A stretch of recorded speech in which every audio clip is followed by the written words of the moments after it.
Vamos orar. Obrigado, Senhor, por mais esse tempo que temos juntos aqui para sermos tocados pelo Teu Santo Espírito, ao sermos expostos aos ensinamentos da Tua Palavra. Esse é um grande privilégio para cada um de nós, que o Senhor sempre nos lembre disso, nos encha o coração dessa fome de aprendizado, mas não de um aprendizado meramente intelectual, mas um aprendizado de vida, que o que aprendermos aqui seja visto, perceptível em nossas vidas, pelo Teu poder, para a honra e glória do Teu santo nome. Oramos assim em nome do Senhor Jesus. Amém. Bom, essa é a nossa segunda aula, então. Eu recebi várias manifestações em relação à primeira aula, muito obrigado por elas, né? Ficou muito claro para mim, a partir dessas manifestações, que o ponto alto da primeira aula foi eu ter confundido o nome de Davi no evento da mulher pelada, né? Mas espero que não aconteça de novo. O Sidão já chegou, já fez assim para mim. Bom, recapitulando, a gente viu a parábola do sal da terra e da luz do mundo, parábolas que nos desafiam a um estilo de vida muito específico, muito exemplar, um estilo de vida de quem é transformado pelo Senhor e deve viver nesse mundo como luz no meio das trevas, um mundo dominado pelo sistema satânico, por obras malignas, por conceitos malignos, por moralidade das trevas malignas, e o Filho de Deus no mundo tem que brilhar, tem que ser diferente disso tudo, mesmo que às custas de sofrimento, de perseguição, de zombaria e assim por diante. E sal da terra, eu apresentei para vocês uma perspectiva que pareceu ser nova para a grande maioria de vocês, que é a utilização, um paralelo que o Senhor Jesus faz com a utilização do sal naquela cultura. O sal naquela cultura era utilizado como fertilizante porque ele tinha aquelas propriedades, ele tem aquelas propriedades. O sal do Mar Morto pode ser utilizado como fertilizante e era um uso comum do sal, um uso tão comum quanto o uso de temperos, né? Do sal como tempero de alimentos. Então, quando o Senhor Jesus disse para aqueles discípulos que eles deviam ser o sal da terra, eles entenderam muito bem o que era o sal da terra. Hoje nós, por conta dessa barreira cultural, temos alguma dificuldade para entender, mas sal da terra é fertilizante. E o texto de Lucas deixava isso muito claro, né? Um sal contaminado, que perdeu as suas propriedades, que não tem mais o gosto pronunciado do sal, ele não presta para a terra, para ser fertilizante, não presta para o adubo, porque era um processo de enriquecimento que era feito com o sal, que associava os nutrientes do sal do Mar Morto ao nitrogênio do adubo para ser aplicado na agricultura. Então, eles entenderam que era sal da terra. É um sal que, jogado numa terra árida, sem vida, produz vida. Então, nós, sal da terra, essa analogia é muito presente. Nós precisamos estar comunicando vida para esse mundo em trevas. Onde nós estivermos, nós precisamos exalar a vida. O Senhor é o caminho, a verdade e a vida. Então, essa vida encontrada no Senhor nos foi outorgada como um grande privilégio de proclamação, e esse é um papel muito claro que nós temos. Sal da terra, luz do mundo, e também vimos o uso do Senhor Jesus Cristo na didática do sal, que ele usou também o sal como didática, representando tempero. Assim como o sacrifício era salgado com sal para ser aceito por Deus, nós precisamos ser salgados também pelo fogo das dificuldades, para que nossas vidas sejam aceitáveis por Deus. Então, não confundir, sal da terra significa uma coisa, salgados pelo fogo significa outra coisa, ambos usando o mesmo elemento, que é o sal. Aliás, essa é uma característica de parábolas, né? Não atribui a um elemento um significado restrito, porque eventualmente ele é usado em parábolas diferentes, com sentidos diferentes. Por exemplo, o Senhor Jesus usa o fermento como uma coisa ruim, acautelai-vos do fermento dos fariseus, mas ele também fala que o reino dos céus é como um fermento, que se adicionado na farinha, ele vai levedar toda a massa. Então, cuidado com conceitos restritivos, porque as parábolas não são assim, eventualmente os elementos eles aparecem com conotações distintas, em histórias distintas, é o caso do sal. E o Senhor falou, aproveitando alguns ganchos ali da palavra do sal, das parábolas do sal, da terra e da luz do mundo, a gente puxou um gancho com outras duas parábolas, né? A parábola da construção da torre e a parábola do rei que vai à guerra, do Senhor Jesus ensinando que a vida cristã tem um custo, né? E o alerta do Senhor Jesus é o seguinte: pensem bem, eu não quero discípulo meia boca. Esse é o recado do Senhor Jesus Cristo. Pensem bem. Vocês vão me seguir, vocês vão sofrer. Vocês vão receber perseguição familiar. O mundo vai odiar vocês. Vocês vão ser hostilizados. Vão zombar de vocês. Pensem bem. Em João 6 eu mostrei aqueles discípulos que depois que o Senhor Jesus multiplicou os pães e apertou o discurso, eles espanaram. Muitos discípulos o abandonaram, né? E o Senhor Jesus vira para os 12, vocês querem ir embora também? Então, nota que o Senhor Jesus não está preocupado com quantidade, mas sim com qualidade. Então, pensem bem para serem, antes de tomarem a decisão de serem meus discípulos. Há um custo, e o custo eventualmente é elevado. E hoje nós entramos na parábola do rico tolo, que está ali em Lucas 12, dos versos 16 ao 21. A gente vai ler um contexto maior, porque quando a gente amplia o contexto da parábola, a gente maximiza a nossa compreensão, porque ganha elementos para entender o que está sendo dito, e maximiza a nossa aplicação, porque na sequência da parábola, o Senhor Jesus traz ensinamentos bem explícitos. Então vamos ler ali, Lucas 12, a partir do verso 13 até o verso 34. Neste ponto, um homem que estava no meio da multidão disse a Jesus: Mestre, diga a meu irmão que reparta comigo a herança. Mas Jesus lhe respondeu: Homem, quem me nomeou juiz ou repartidor entre vocês? Então lhes recomendou: tenham cuidado e não se deixem dominar por qualquer tipo de avareza, porque a vida de uma pessoa não consiste na abundância dos bens que ela tem. E Jesus lhes contou ainda uma parábola, dizendo: o campo de um homem rico produziu com abundância.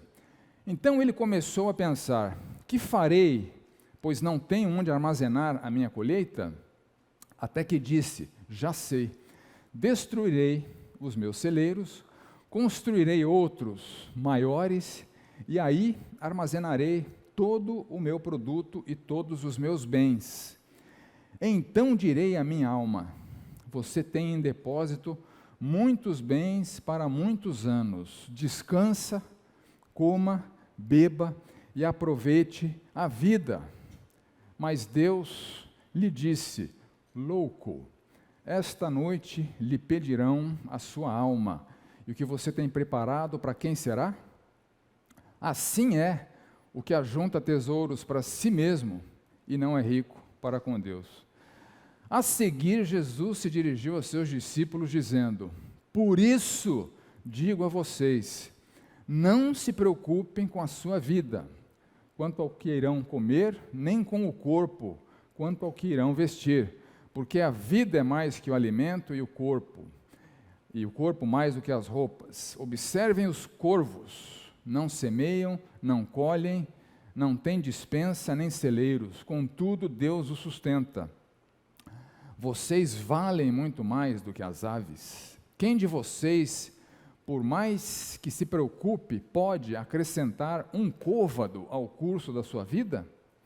Portanto, se não podem fazer nada quanto às coisas mínimas, porque se preocupam com as outras, observem como crescem os lírios, eles não trabalham nem fiam. Eu, porém, afirmo a vocês que nem Salomão, em toda a sua glória, se vestiu como qualquer deles. Ora, se Deus veste assim a erva que hoje está no campo e amanhã é lançada no forno, muito mais fará por vocês, homens de pequena fé. Portanto, não fiquem perguntando o que irão comer ou beber, e não fiquem preocupados com isso, porque os gentios de todo o mundo é que se preocupam com essas coisas. mas o Pai de vocês sabe que vocês precisam delas. Busquem antes de tudo o seu reino, e essas coisas lhes serão acrescentadas. Não tenha medo, ó pequenino rebanho, porque o Pai de vocês se agradou em dar-lhes o seu reino. Vendam seus bens e deem esmola, façam para vocês mesmos bolsas, que não desgastem, tesouro inesgotável nos céus, onde o ladrão não chega nem a traça corrói, porque onde estiver o tesouro de vocês, aí estará também o seu coração. Uma daquelas parábolas que, associada a ela, tem um ensinamento muito claro, né? O cenário aqui é o seguinte, o contexto onde o Senhor Jesus nos conta essa parábola é o seguinte: alguém, no meio da multidão, clama por ajuda para o Senhor Jesus Cristo, né? Ele é solicitado para intervir numa disputa por herança. Um irmão aparentemente recebeu tudo e não queria dividir, né? O que me faz pensar, se aquele irmão recebeu tudo, é porque o pai possivelmente tinha alguma coisa contra o irmão que não recebeu, enfim, né? Mas o Senhor Jesus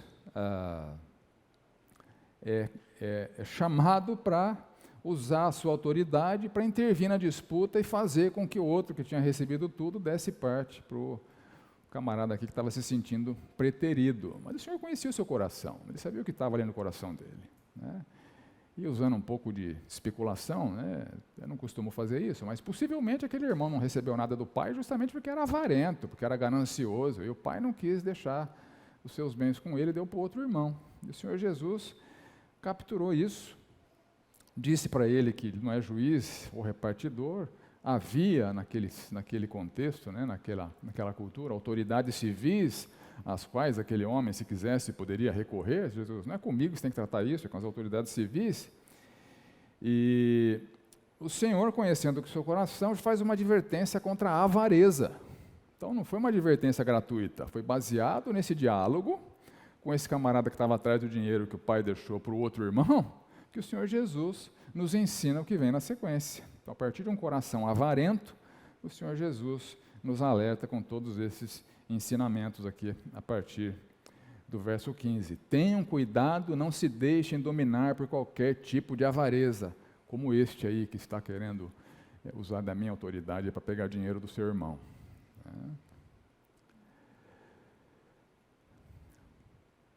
Aí o Senhor Jesus narra essa parábola.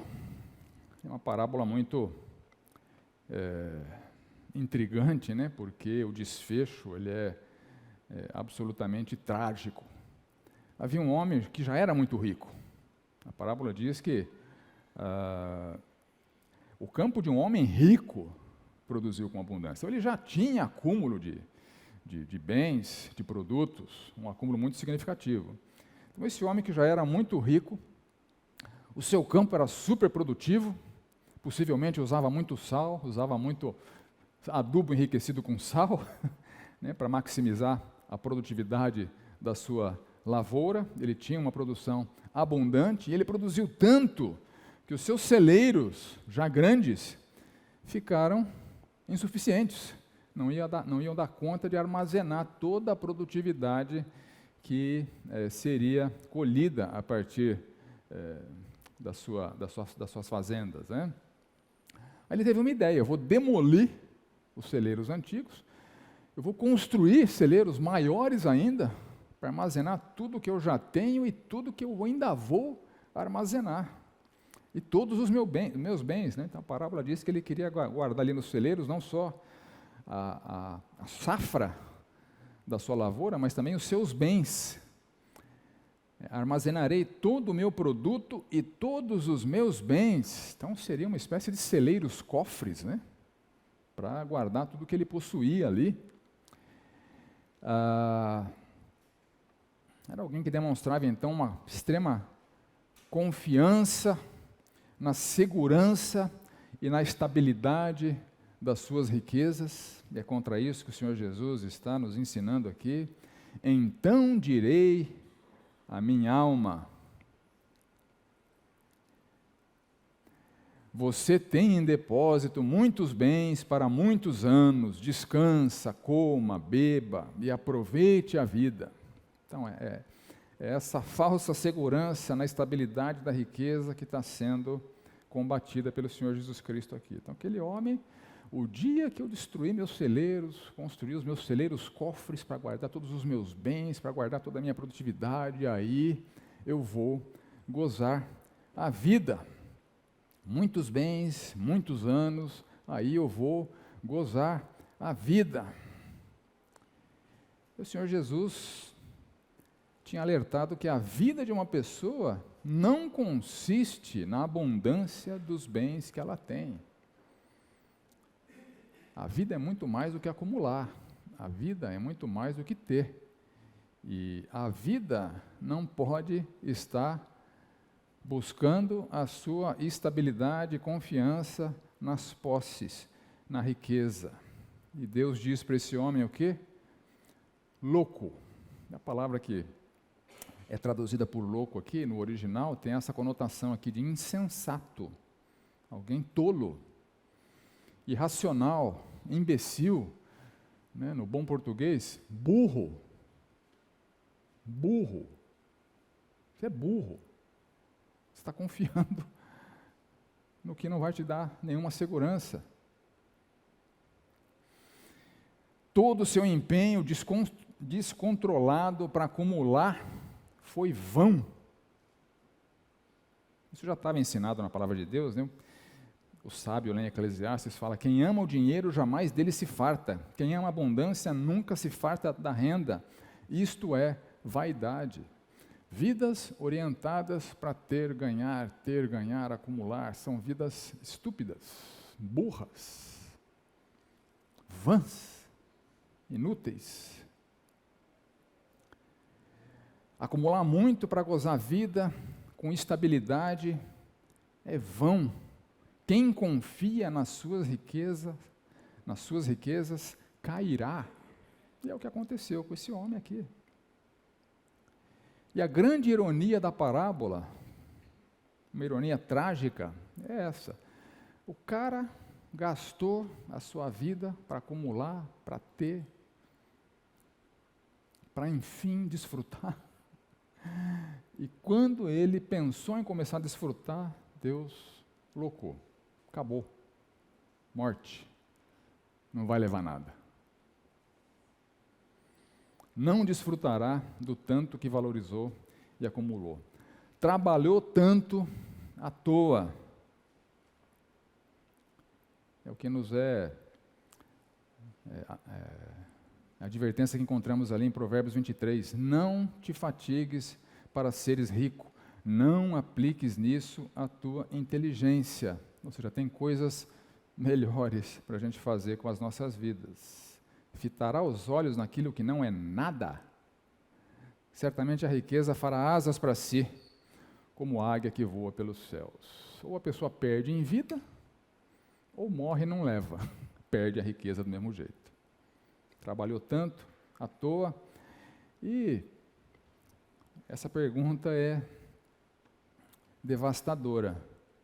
Para quem será? Uma vez que você não leva, o que você acumula vai ficar para alguém. Quem vai desfrutar? Alguém vai desfrutar. Quem vai desfrutar? Não vai ser você. Talvez um herdeiro, né? Talvez um filho folgado, uma filha folgada, um genro folgado. Você que é pai de meninas, né? Cuidado para não queimar sua vida para acumular para o genro. Assim como esse rico, louco, tolo, burro, é o que ajunta tesouros para si mesmo, mas não é rico para com Deus. Igualmente, estúpido, imbecil, louco, irracional, tolo. Gastar a vida para acumular, como aquele homem, não viverá para desfrutar e não levará quando partir. É insensatez, né? Queimar minha vida para acumular o que não vai me dá nenhuma segurança e que eu não vou desfrutar, outros irão. Loucura! E o Senhor Jesus coloca esse contraste entre investir a vida para acumular para si versus ser rico para com Deus. Ele vai falar um pouquinho mais disso na sequência, né, do que significa ser rico para com Deus. E a gente entende pela palavra de Deus que esse pecado que o Senhor Jesus está nos alertando aqui é um pecado que a Bíblia chama de idolatria. Olha só, fazei, pois, morrer a vossa natureza terrena, prostituição, impureza, paixão lasciva, desejo maligno e a avareza, que é idolatria. Então, a avareza não é como a idolatria. A avareza é idolatria. O amor ao dinheiro é idolatria. E é sobre isso que o Senhor Jesus está tratando aqui. Então, a verdade principal que o Senhor Jesus Cristo está nos ensinando aqui é essa: avarentos são loucos, avarentos são estúpidos, avarentos são tolos, avarentos são burros. Estão correndo atrás do que não lhes dará segurança. E vão acumular muito mais do que vão conseguir desfrutar. Vão partir dessa vida e largar para outros. Loucura. Os avarentos são loucos. E a verdade acessória, que nós encontramos muito clara aqui no texto, é que nós acumulamos tesouros nessa vida. Ponto. Eles podem ser tesouros terrenos ou podem ser tesouros celestiais. E esses acúmulos são conflitantes, são incompatíveis entre si.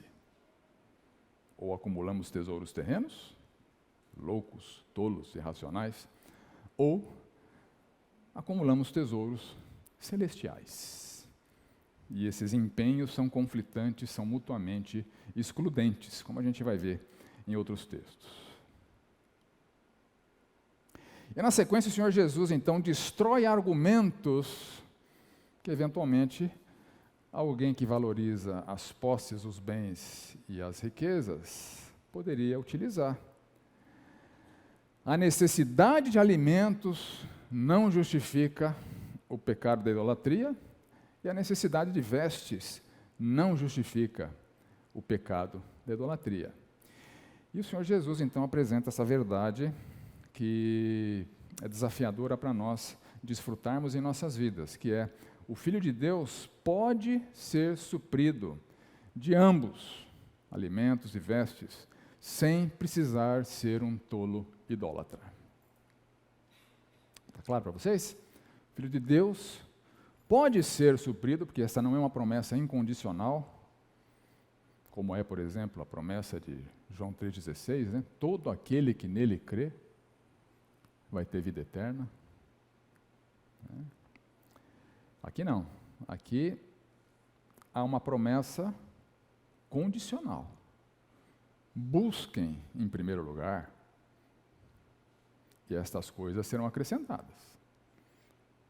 Então não é uma promessa de suprimento irrestrito para todo mundo, é uma promessa de suprimento do básico, do essencial, de quem optou por não ser um idólatra e aplicar sua vida na direção que Deus espera. Esses serão supridos do básico, alimentos e vestes.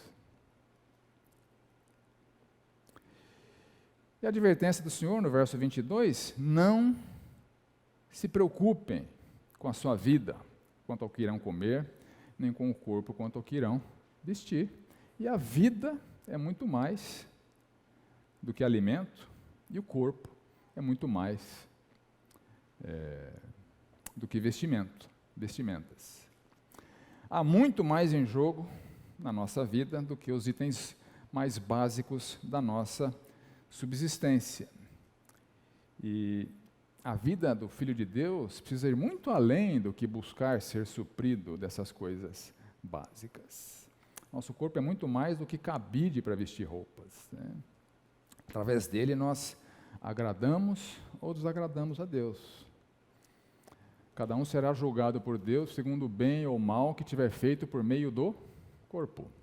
Então nosso corpo deve ser usado não só para ostentar marcas e roupas chiques, mas para a glória de Deus. E nesse contexto, o Senhor Jesus nos ensina o seguinte: olhem para os corvos, observem os corvos, e no verso 24, não semeiam, não colhem, não guardam celeiros, não guardam nada em celeiros, mas não passam fome.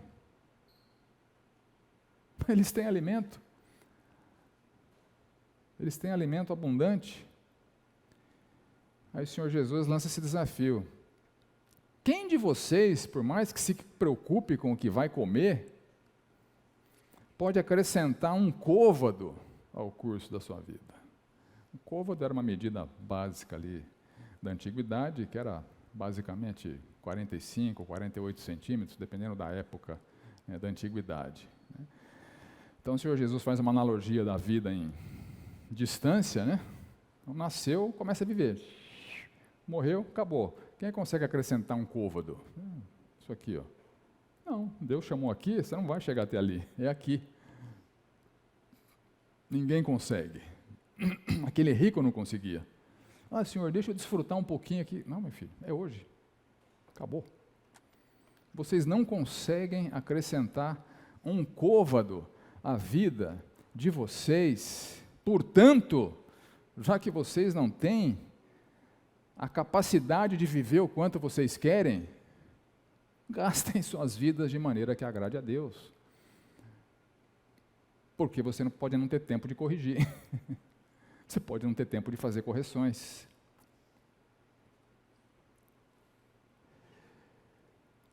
Outro ensinamento: olhem para os lírios, essas flores exuberantes, maravilhosas, belas. Elas não trabalham para se vestir. Né? Essa é a analogia que o Senhor Jesus Cristo faz. O Senhor as veste. E Deus, que veste essa erva de forma tão exuberante, bela, que nem Salomão, com toda a sua glória, conseguiu ser tão belo e apresentável com essa riqueza da beleza dos lírios, quanto mais vocês, ao serem supridos por Deus. E o recado aqui é o seguinte: o Senhor Jesus não morreu pelos corvos, o Senhor Jesus não morreu pelos lírios. Deus amou as pessoas. Foi por elas que Deus enviou seu Filho para morrer. Então vocês valem mais do que os corvos, vocês valem mais do que os lírios. Então desfrutem dessa valorização que Deus lhes dá. Os gentios é quem se preocupam com essas coisas. Aqueles que não têm esperança em Deus é que se preocupam com essas coisas.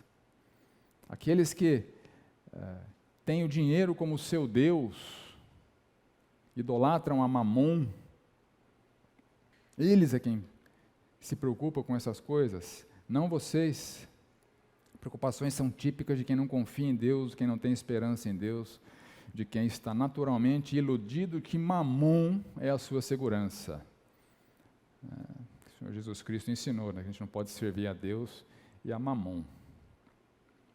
Ou a gente vai odiar um e amar o outro, ou agradar um e aborrecer o outro. A gente não pode servir a Deus e as riquezas. São buscas incompatíveis entre si. Quem entra num caminho não entra no outro e vice-versa. Né? Os gentios é que estão no caminho de seguir a Mamon. Não imitem os gentios. Então esse queimar a vida para acumular muito mais do que é necessário, como o rico louco da parábola, é isso que Deus está trazendo como alerta para nós. E o despertamento para essa necessidade de aprender a confiar que nosso suprimento vem do Senhor. Que Deus é nosso provedor, não nós mesmos, não nossa capacidade produtiva, não nossas empresas, nossos empregos.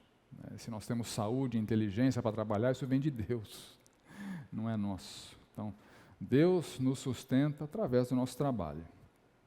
Agora, antes de entrar propriamente no que o Senhor Jesus está ensinando e no que a palavra de Deus está ensinando, eu queria explorar um pouquinho com vocês o que Jesus não está ensinando. Não está claro no texto que ele não está ensinando, mas Para a gente ganhar a compreensão adequada do que ele está ensinando, a gente precisa ampliar um pouquinho a visão desses ensinamentos sobre dinheiro, posses, riquezas, etc., para entender claramente o que a Bíblia não ensina. Né? Em primeiro lugar, o Senhor Jesus não está falando, para de trabalhar, que vai cair pão do céu como caía ali na antiguidade. Né? Seja um vagabundo, um preguiçoso, está tudo bem, Deus vai te suprir. Não é isso. Alguém pode ler essa parábola e sair com essa falsa impressão, porque a parábola em si não é exaustiva no que diz respeito às verdades espirituais que ela toca, mas a Bíblia toca nessa verdade espiritual. Quando Paulo escreve ali para a igreja de Tessalônica, os tessalonicenses, bom, já que Cristo vai voltar, então não vou mais trabalhar, espera Cristo voltar, né? Porque eles tinham essa ideia de que a volta seria muito rápida. Né? Seria em dias, seria em semanas. Já que vai voltar, não vou trabalhar. E o Senhor Jesus Cristo, através do apóstolo Paulo, obviamente, né?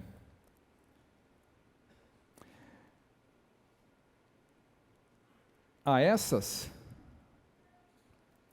pessoas que há entre vocês que andam desordenadamente, não trabalhando, a elas determinamos e exortamos no nosso Senhor Jesus Cristo, ou seja, como representante do Senhor Jesus Cristo, que elas trabalhem tranquilamente e comam do próprio pão. Quem não trabalhar, que não coma. Simples assim. Não vai trabalhar, não come. A fome do trabalhador faz trabalhar. Então, não é uma apologia à preguiça, muito pelo contrário. A palavra de Deus estimula o trabalho bem feito, o trabalho com qualidade, o trabalho com afinco. Mas esse assunto para outra aula, né?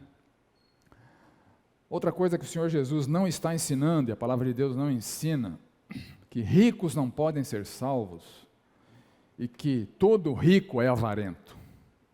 Então não é isso que está sendo dito aqui. É fato que o Senhor Jesus, certa vez, usou uma analogia muito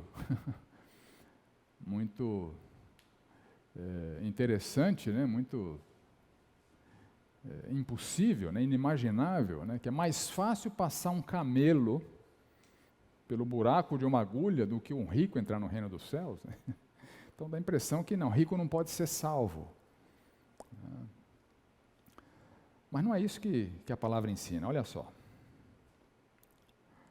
Embora a riqueza seja sim uma pedra de tropeço para muitos, embora a riqueza seja sim um concorrente com o próprio Deus, Mamon, a riqueza pode ser idolatrada como um Deus, porque a pessoa serve aquilo, a pessoa confia naquilo, a pessoa se dedica àquilo, é uma idolatria. Apesar disso, a gente lê, por exemplo, Lucas 18 fala do camelo e da agulha, né? Em João 19,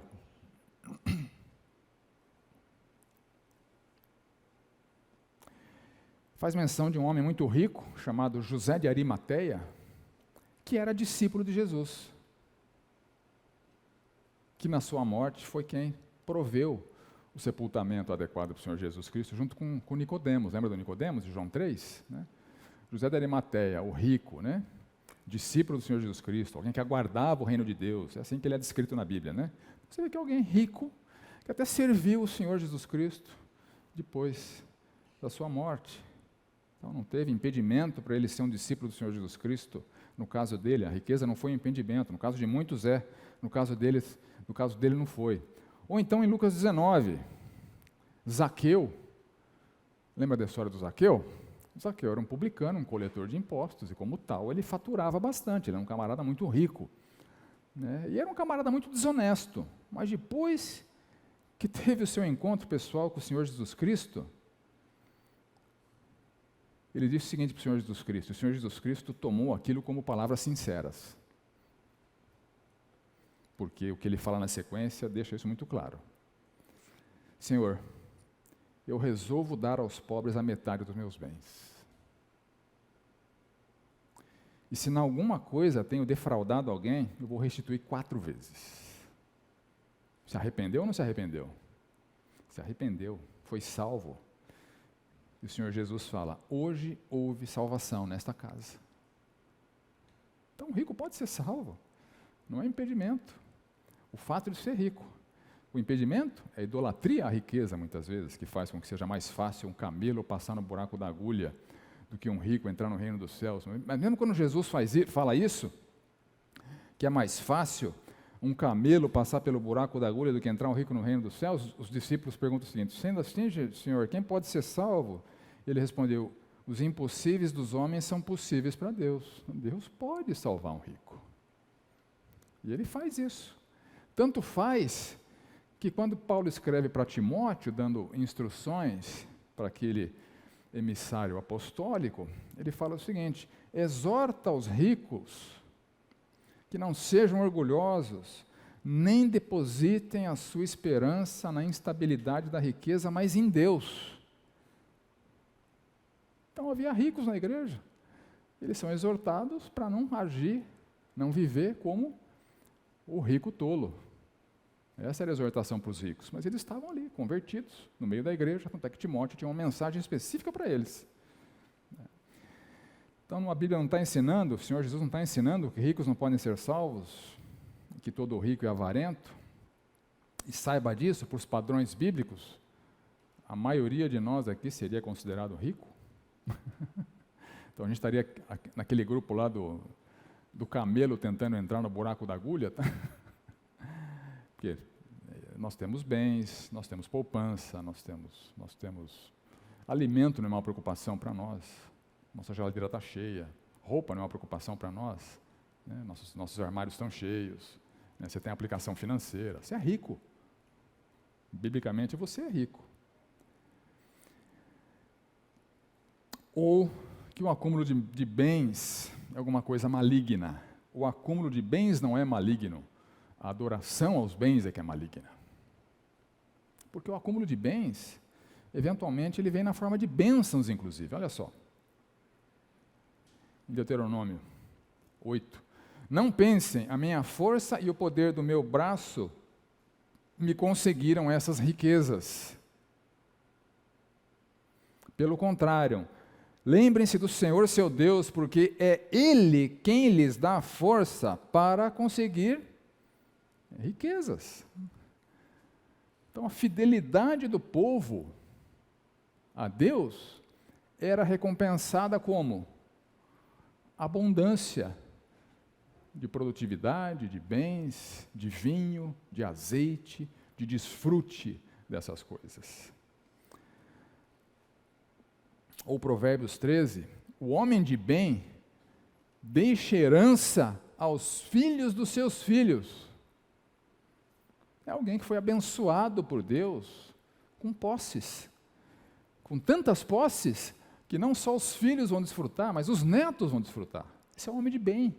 Então Deus abençoando na forma de posses. Então as posses não são um problema, o problema é o amor a elas, o depósito da confiança nelas, queimar a vida para acumulá-las e torná-las concorrentes ao amor de Deus, que você deve a Deus. Esse é o problema. Ou Malaquias, tragam os dízimos à casa do tesouro, para que haja mantimento na minha casa, e ponham-me à prova nisso, diz o Senhor dos Exércitos. Se eu não lhes abrir as janelas do céu e não derramar sobre vocês bênçãos sem medida, por causa de vocês, né, ou da sua fidelidade, eu repreenderei o devorador para que não consuma os produtos da terra. Não deixarei que as suas videiras nos campos fiquem sem fruto, diz o Senhor dos Exércitos. E todas as nações dirão que vocês são felizes, porque vocês são uma terra de delícias. Então, a promessa para a nação era de suprimento abundante, para que eles desfrutassem, gozassem de uma alta produtividade, que era a medida de riqueza daquela época, né? Que causariam inveja para as outras nações. Deus os abençoaria tanto financeiramente, materialmente, que eles causariam inveja nas outras nações. Fazendo o quê? Sendo fiéis no sustento do serviço sagrado da casa do Senhor. E finalizando aqui, antes da gente ir para o intervalo, O Senhor Jesus também não está ensinando que é errado gastar com desfrute, fazendo coisas que você gosta, com dinheiro que você ganha, indo nos restaurantes que você pode ir, fazendo as viagens que você pode fazer. Tem gente que se sente culpado com isso. Não, não se sinta culpado com isso. É bênção de Deus. Não há nada melhor para o ser humano, estou lendo Eclesiastes 2:24, do que comer, beber, fazer com que a sua alma desfrute o que conseguiu do seu trabalho, ou os bens do seu trabalho. No entanto, vi também que isto vem da mão de Deus. Então, o alerta, a advertência aqui não é contra a riqueza em si, é contra a adoração a Mamon. Então, essas coisas não estão sendo ensinadas pela palavra de Deus, e o que está sendo ensinado, que é a aversão a uma idolatria irracional, a gente vai tratar na sequência. E eu vou dar para vocês algumas evidências de que essa idolatria irracional pode estar presente em nossas vidas.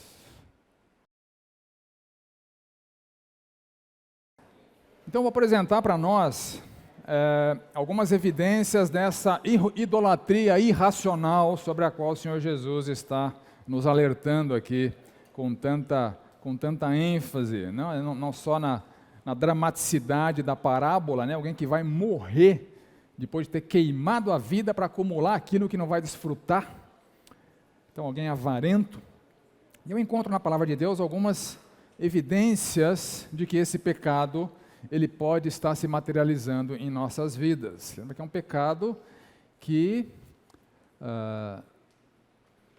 é odioso para Deus, porque ele é idolatria. Então, quando a gente idolatra o dinheiro, nós estamos fazendo isso em detrimento da adoração a Deus. Quando eu confio na riqueza e no dinheiro, eu estou fazendo isso e não confiando em Deus. Quando eu estou honrando o dinheiro, né, com o meu empenho, com o meu esforço, com o meu serviço, eu não estou fazendo isso para Deus. Então, algumas evidências de que isso pode estar se materializando em nossas vidas.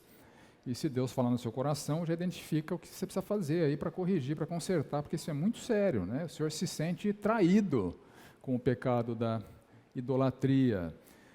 Estou lembrando aqui de Oséias, né? Quando o Senhor chamou Oséias para alertar aquele povo contra o pecado da idolatria, Oséias foi uma parábola viva de como Deus se sentia em relação ao que o povo estava fazendo com ele. Oséias vai e se casa com uma prostituta.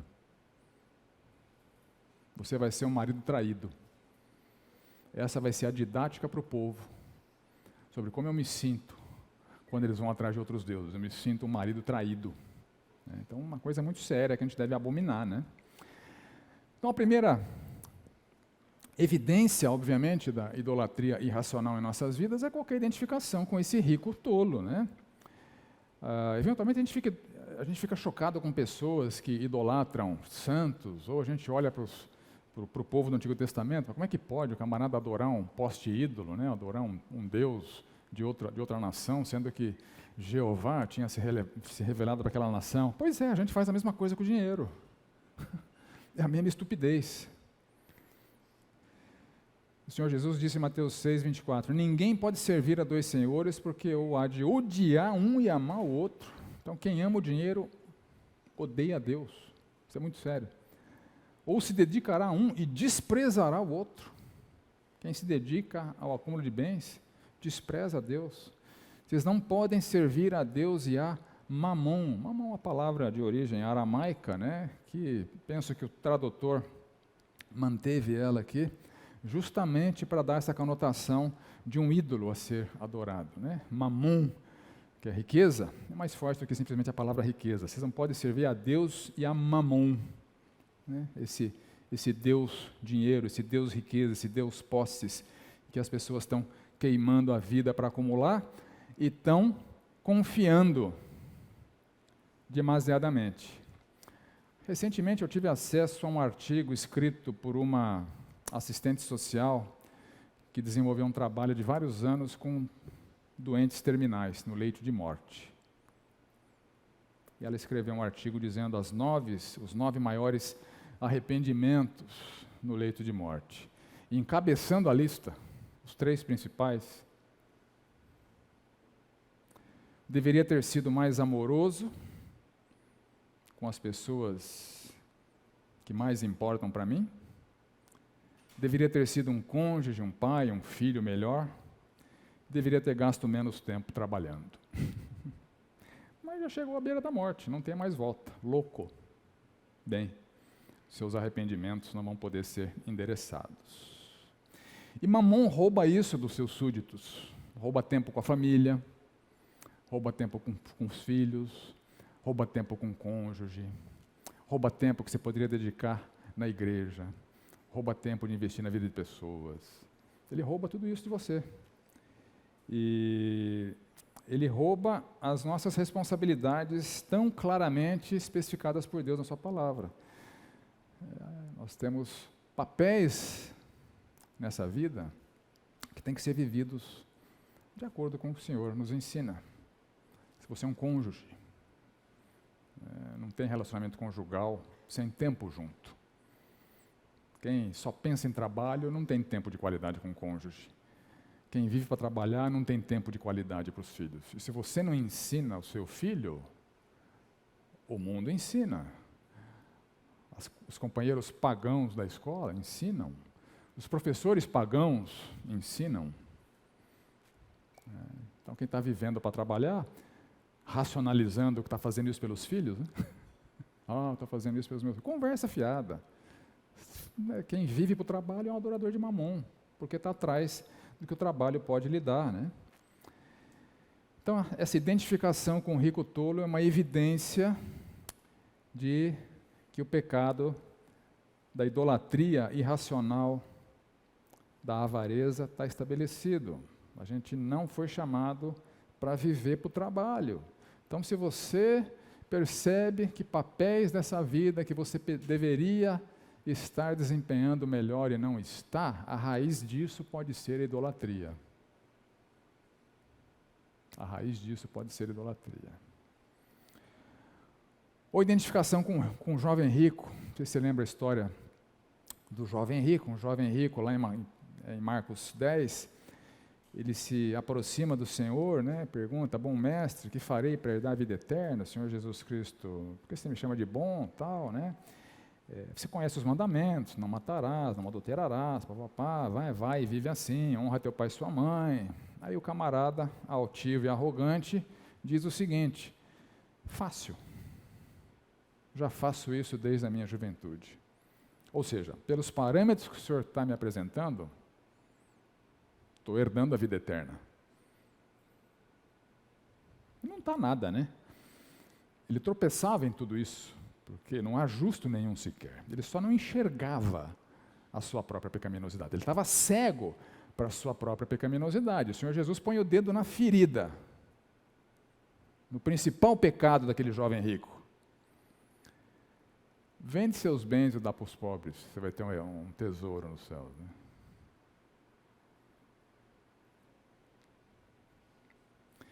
Seu amor ao dinheiro era um impedimento para ser salvo e ser um discípulo do Senhor Jesus Cristo. E, eventualmente, o meu amor ao dinheiro, o seu amor ao dinheiro, pode estar colocando impedimentos importantes para que você adore, honre e sirva a Deus como Ele merece ser honrado, adorado e servido. Se a coisa mais importante da sua vida não é o Senhor, são os seus bens, você está se identificando, eu estou me identificando com esse jovem rico. Ou identificação com Gease. Nossa, Vladimir, onde é que você foi arrumar esse Gease? Na Bíblia, né?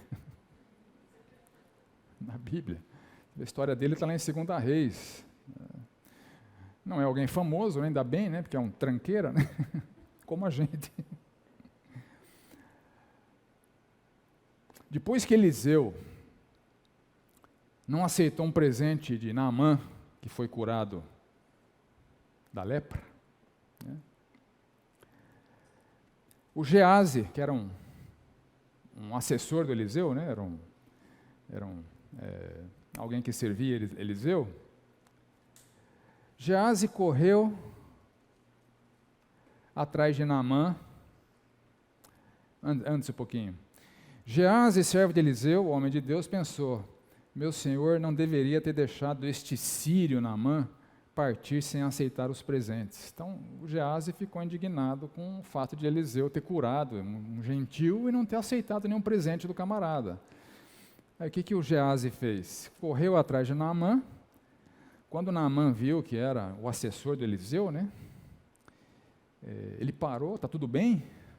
Naamã perguntou. Ele falou, sim, está tudo bem. O meu senhor me enviou, mentiroso, o meu senhor me enviou para dizer que acabaram de chegar 2 jovens profetas, mentiroso. Ele inventou uma história para Naamã. Acabaram de chegar 2 jovens profetas da região montanhosa de Efraim, né? Elaborou a história, né? Os jovens profetas da região montanhosa de Efraim.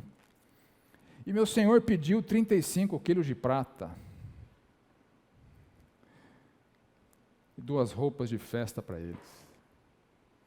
É quando ele chegou lá diante do Eliseu ouviu aquilo. Pô, o que aconteceu, cara? Ele mentiu de novo para Eliseu. Então, se você está fazendo concessões éticas para ganhar dinheiro,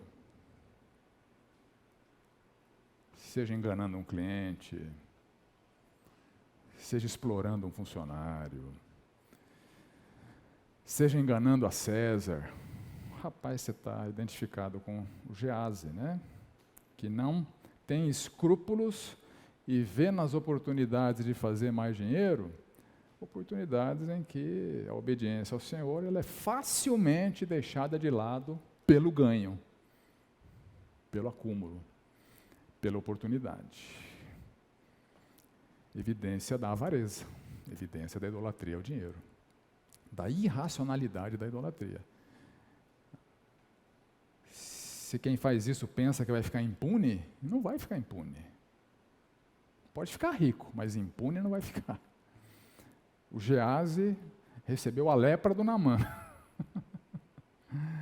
A gente pode receber a lepra do Naamã também, se a gente está disposto a fazer concessões éticas em prol do Deus que a gente está adorando. Identificação com Judas. Em Provérbios a gente lê que a gente honra o Senhor com nossos bens. Honra o Senhor com os teus bens, com as primícias de toda a sua renda. O que é primícia, gente? Qual que é o conceito de primícia? Os primeiros frutos, né? Então, o ensinamento bíblico é o seguinte, assim que você faz a colheita, já reserva o que você vai honrar a Deus. O que eu vejo nas entrelinhas aqui é o seguinte, não espera sobrar para você dar para o Senhor. Porque se você está ofertando o que sobra, você está sendo eloquente no que você está comunicando. Isso não é honra a Deus. Ah, esse mês não deu. Ah, esse mês você pagou a conta de água, de luz, de internet, foi nos restaurantes, comprou roupa, pagou o carnê do carro, pagou o carnê da moto, pagou o carnê da viagem, aí não deu para honrar o Senhor. Ora, meu caro, você está tropeçando no princípio de honrar o Senhor com as primícias, assim que você tem acesso aos rendimentos, honra ao Senhor, senão você está comunicando essa desonra que Judas comunicou quando Maria, e essa história está em João 12, tomou uma libra de bálsamo de nardo puro, muito precioso, era alguma coisa muito preciosa, ungiu os pés de Jesus e os enxugou com seus cabelos. Mas Judas Iscariotes, um dos seus discípulos, disse, por que não se vendeu esse perfume por 300 denários? Você tem uma ideia, 1 denário era o pagamento de um dia de um trabalhador comum. Então, 300 denários eram 300 dias de trabalho de um trabalhador. Era muito dinheiro, né? Por que não se vendeu e se deu para os pobres? Ou seja, eu vejo uma utilização mais nobre para esse unguento do que os pés de Jesus.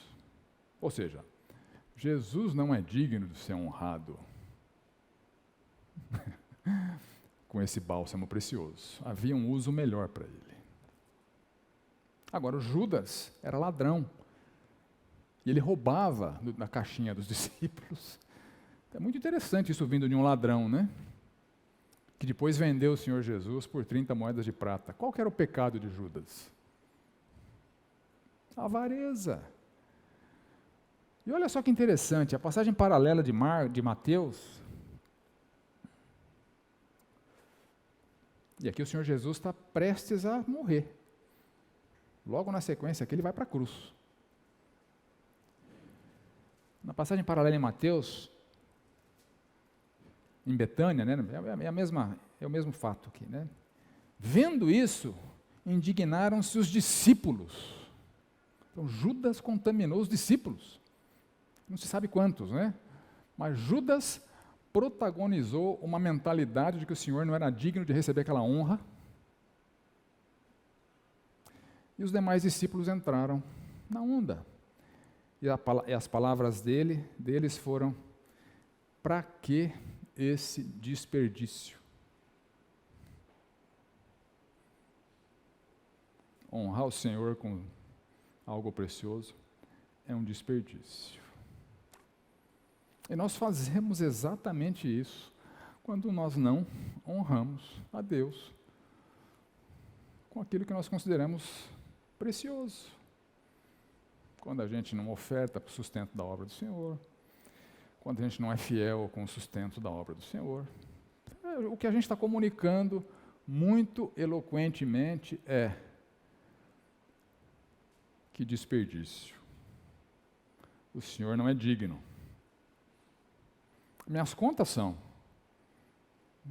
Eu não tenho meu carnê de carro, carnê de moto, não tem nada disso não, né? Mas enfim, eu tenho outras despesas que, se eu não tomar cuidado, elas vão ser prioridade e eu não vou estar honrando o Senhor com as primícias da minha renda. Isso é se identificar com Judas. E olha só o alerta que o Senhor faz em Malaquias: roubará o homem a Deus? Todavia vós me roubais e dizeis: em que te roubamos? Qual é a resposta? Vocês lembram? Alguém fala aí alguma coisa, por favor? Oi? Nos dízimos e nas ofertas. É roubo de Deus, né? Assim que Deus se sente, assim como Deus se sente traído em adultério espiritual, quando a gente adora a Mamon, quando a gente não é fiel, honrando-o com os nossos bens, o Senhor nos vê como ladrões, como Judas, que era um ladrão e achava um desperdício, como os outros discípulos contaminados por Judas, aquilo ser usado para honrar o Senhor. Não é um desperdício, o Senhor não merece isso. Isso que é comunicado, o Senhor não merece isso. O Senhor não merece a minha oferta. O Senhor não merece a minha fidelidade na oferta. Se eu sou suprido 12 meses no ano, eu deveria honrar o Senhor 12 vezes no ano com as primícias da minha renda. Se isso não está acontecendo, eu estou me identificando com Judas. Identificação com os fariseus. Uma outra evidência da irracionalidade da avareza. Os fariseus, segundo o próprio Senhor Jesus Cristo, em Lucas 16, os fariseus que eram avarentos, ouviam tudo isso e o ridicularizavam. Porque o Senhor Jesus disse o quê para o povo, e os fariseus ouviram, né? Ninguém pode servir a dois senhores, ou há de aborrecer-se a um e amar o outro, ou de se devotar a um e desprezar ao outro. Vocês não podem servir a Deus e às riquezas. Os fariseus que eram avarentos, ouviam tudo isso e o ridicularizavam. Não, nós somos avarentos e servimos a Deus. Não dá para compatibilizar, gente. São caminhos incompatíveis, mutuamente excludentes. É impossível conciliar idolatria com religiosidade, com piedade. É impossível conciliar idolatria com piedade. E os fariseus faziam mais do que isso. A sua avareza era tanta que eles encontravam formas de blindar os seus bens para não ajudar pai e mãe. O dinheiro é meu. Meu pai e minha mãe chegaram na velhice sem nada, o problema é deles. O que eles faziam?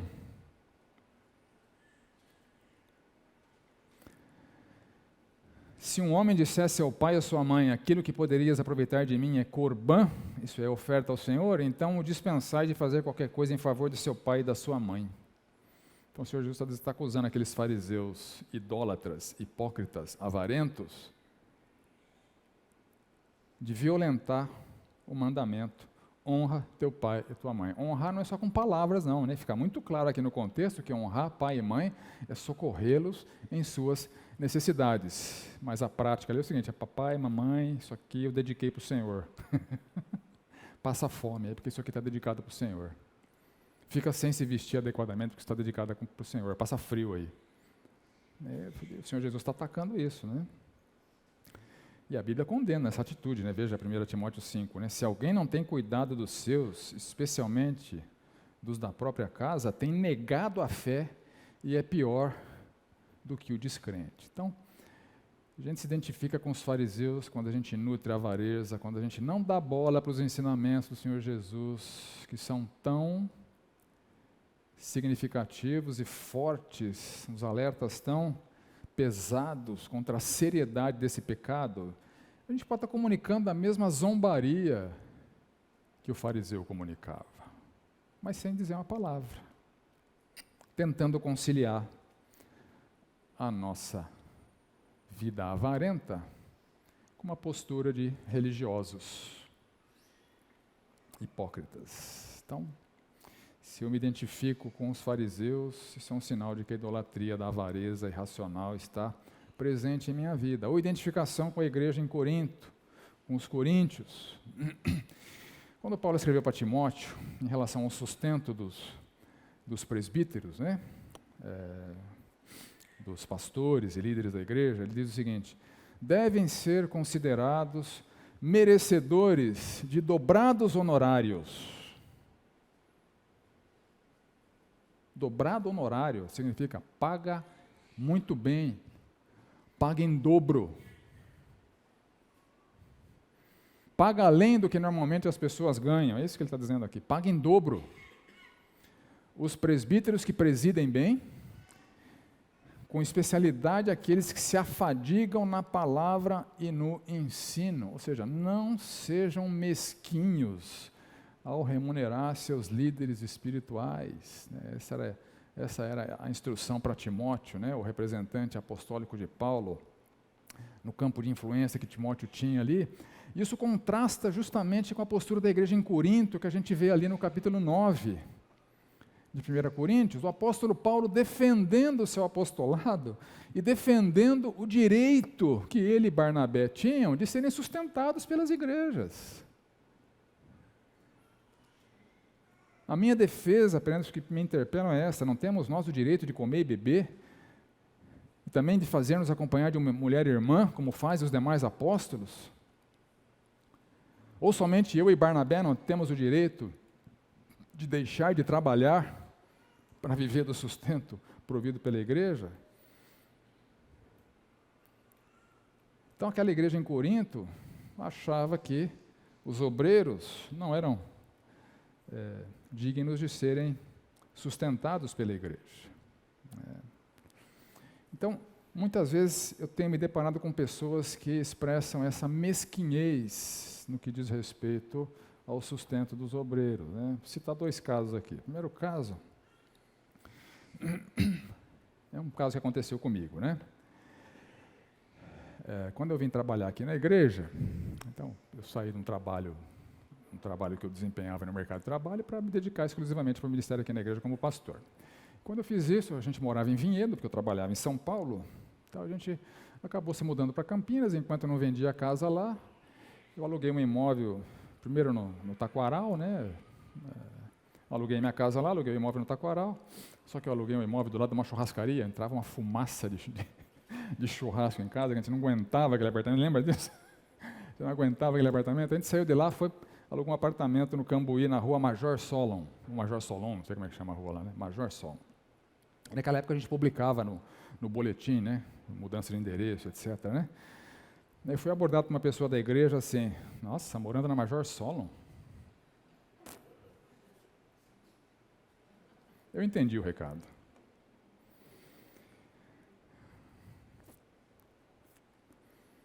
Não, pastor não pode morar na Major Solon. Você tem que ser miserável o suficiente para morar em qualquer lugar, não na Major Solon. Se fosse nos dias de hoje, eu dizer para essa pessoa assim, a gente contratou um estagiário aqui que morava na Major Solon. Devia ter, essa igreja paga tão bem que até estagiário mora na Major Solon. Grande coisa morar na Major Solon. Mas o que aquele coração me expressava muito eloquentemente é o seguinte: está podendo, hein? O meu dízimo está sustentando a sua casa na Major Solon. Isso que ele estava querendo dizer. Certa vez um jovem da igreja disse para o pastor de jovens da igreja naquela época, que era o Paulinho, o Fernando naquela época tinha comprado acho que era um Corolla Zero, ou um Honda Civic Zero, né?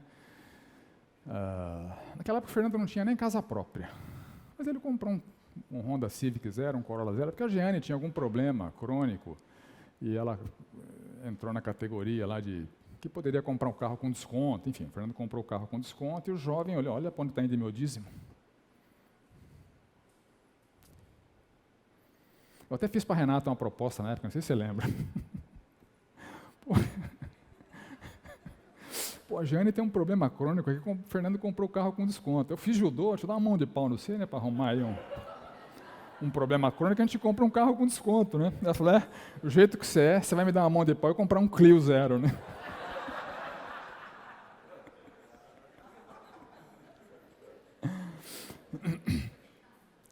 Mas essa mesquinhez de achar que quem é obreiro, quem é trabalhador, não é digno, ou que tem que viver de maneira miserável, ou que desperdício, o meu dízimo está sendo usado dessa maneira, enfim.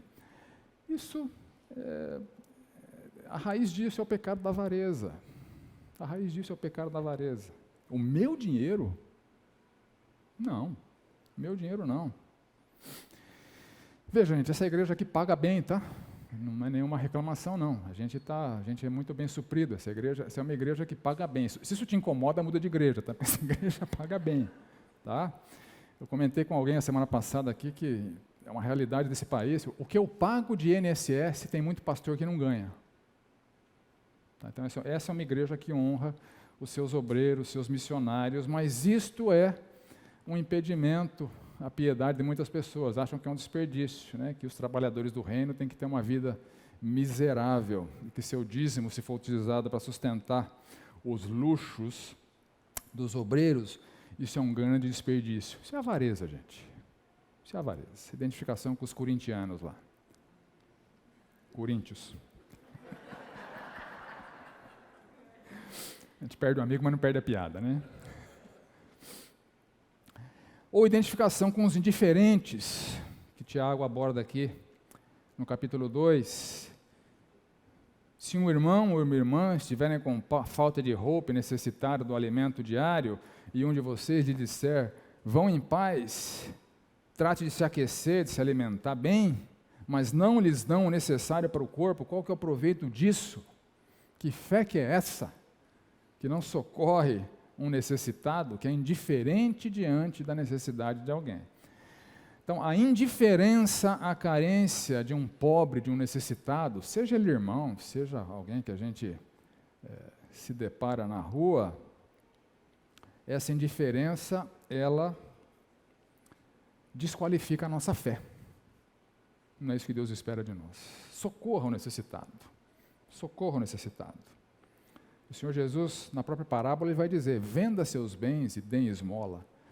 Socorram os necessitados, ainda que com prejuízo do patrimônio. Tem gente que tem feito isso com pai, com mãe, que estão precisando, né, que está delapidando o patrimônio para socorrer pai e mãe. Pô, legal, é isso que Deus espera de você mesmo.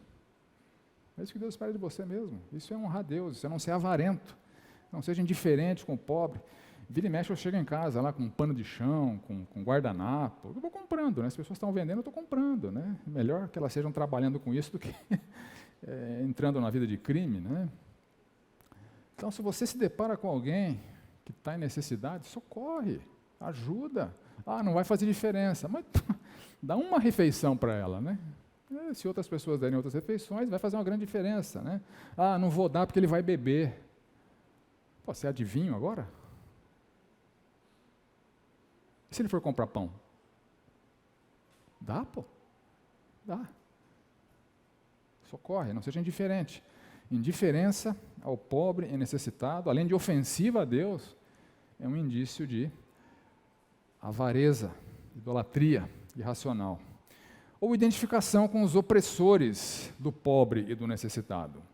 Você pode ser pior que o indiferente, você pode ser um opressor do pobre e do necessitado. Quem oprime o pobre insulta aquele que o criou. Mas o que se compadece do necessitado honra a Deus. Gente, mais claro que isso é impossível, né? Não explore o pobre só porque tem oportunidade, nem se aproveite do necessitado no tribunal. Eu tenho visto pessoas se gabando de pagar pouco, né? Ou com atitude de pechinchar com o pobre. Eu tratei disso. O curso passado da Escola Bíblica foi uma série de reflexões bíblicas a respeito, né, da verdade nesse mundo em trevas, né? E eu falei justamente do relativismo ético no ambiente profissional, né? E esse relativismo ético faz com que pessoas pensem que explorar o necessitado está tudo bem, faz parte do negócio. Faz parte do negócio. Estou economizando. Então você chama um coitado de um pedreiro para fazer um serviço na sua casa, o cara pede 300, eu vou oferecer 200, porque eu sei que ele está precisando, ele vai fazer por 200. Pô, bacana, você economizou 100, né? Pode ir lá pagar metade da conta no Fellini. E o coitado talvez não consiga comprar o leite para o filho, né? Enfim, essa mentalidade de que tudo bem oprimir o pobre é uma mentalidade arraigada na idolatria, no pecado da avareza, porque para preservar o que é seu, você até explora o necessitado, né? Então, cuidado com isso. Então, algumas evidências da idolatria irracional: identificação com o rico tolo, com o jovem rico, com Gease, com Judas, com os fariseus, com os coríntios, com os indiferentes, com os opressores. Que Deus nos livre. Amém? Que Deus nos livre. Se alguma coisa tocou seu coração aí, corrija rápido, né? Porque é muito sério. Aí o Senhor Jesus apresenta a sua promessa condicional. Nos versos 31 e 32, o Senhor Jesus diz o seguinte: busquem antes de tudo. Em Mateus 6,33, busquem em primeiro lugar o seu reino, e Mateus acrescenta, e a sua justiça, e todas essas coisas vos serão acrescentadas. Que todas essas coisas? Quais são todas essas coisas? Tem gente que tira esse texto de contexto e pensa, não, né? Busca em primeiro lugar seu reino, sua justiça, todas essas coisas. Não, a promessa aqui é muito específica, né? Comida, vestes. Então, ao contrário de buscar em primeiro lugar a riqueza, essa é a linha de raciocínio do Senhor Jesus Cristo aqui, busquem em primeiro lugar o quê?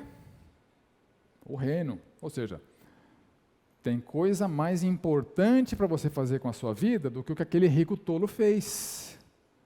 Ao invés de priorizar e queimar sua vida atrás do dinheiro, da riqueza, do acúmulo muito adicional do que você precisa, você deve buscar em primeiro lugar o seu reino e a sua justiça, para ter o básico suprido na terra e um tesouro valiosíssimo no céu. Essa é a linha de raciocínio do Senhor, né? Então, ao contrário da avareza, para buscar segurança, conforto, desfrute, confiança, adoração e escravidão, que é isso que é a avareza, a idolatria, busque em primeiro lugar o seu reino e a sua justiça. Trazendo Mateus aqui para o escopo. Busque em primeiro lugar o seu reino e a sua justiça. Agora, o que é isso, gente? Como se busca prioritariamente o reino de Deus? E que justiça é essa que o Senhor Jesus está falando aqui? O que você entende quando você lê isso? Alguém entende alguma coisa? Oi? Santidade. O que mais? Oi? Acumular conhecimento da palavra do Senhor, né? Gastar tempo nisso, né? Investir tempo nisso, que sem isso você não vai viver aquela santidade, né? O que mais?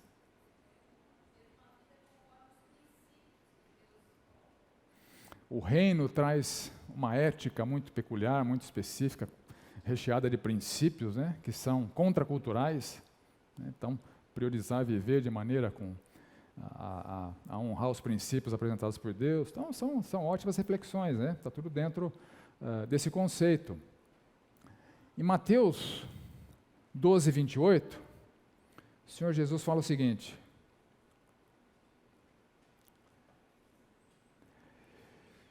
se eu expulso demônios pelo Espírito de Deus, certamente é chegado o reino de Deus sobre vós. É chegado o reino de Deus sobre vós. E no verso 32 do texto de Lucas: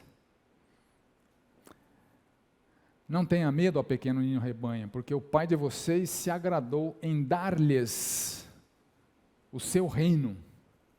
Então a gente tem uma relação direta com esse reino trazido pelo Senhor Jesus Cristo, inaugurado pelo Senhor Jesus Cristo. Aliás, o reino de Deus representa essa autoridade suprema, soberana de Deus sobre todo o universo. Isso é de Deus, né? Deus reina. Este reino está agora canalizado para influenciar esse mundo em trevas. Então, o reino de Deus, a soberania, a autoridade de Deus, que é inabalável, que sempre existiu e que sempre existirá, através do ministério do Senhor Jesus Cristo, inaugurado pelo Senhor Jesus Cristo e perpetuado pela sua igreja, essas influências do reino devem afetar esse mundo em trevas. Então a gente tem que priorizar, né, como alguns irmãos falaram aí, vivermos de maneira compatível com os interesses desta influência da autoridade divina através de nossas vidas no mundo em que nós estamos inseridos. E fazer parte desse reino e receber essa incumbência do Senhor Jesus Cristo deve ser alguma coisa que nós devemos valorizar acima de tudo. E aqui a gente tem duas parábolas que enfatizam justamente esse valor que tem que ser dado para sermos participantes deste reino e instrumentos de Deus para a perpetuação da influência desse reino nesse mundo em trevas. A primeira parábola está ali em Mateus 13, 44.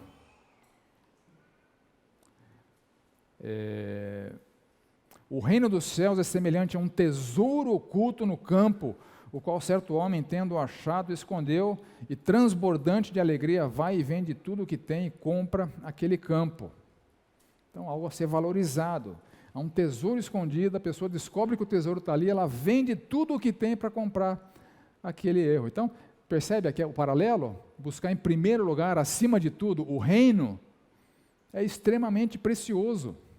Ou a parábola ali, subsequente, né, das boas pérolas, Mateus 13, 45, 46, o reino dos céus é também semelhante a um que negocia e procura boas pérolas.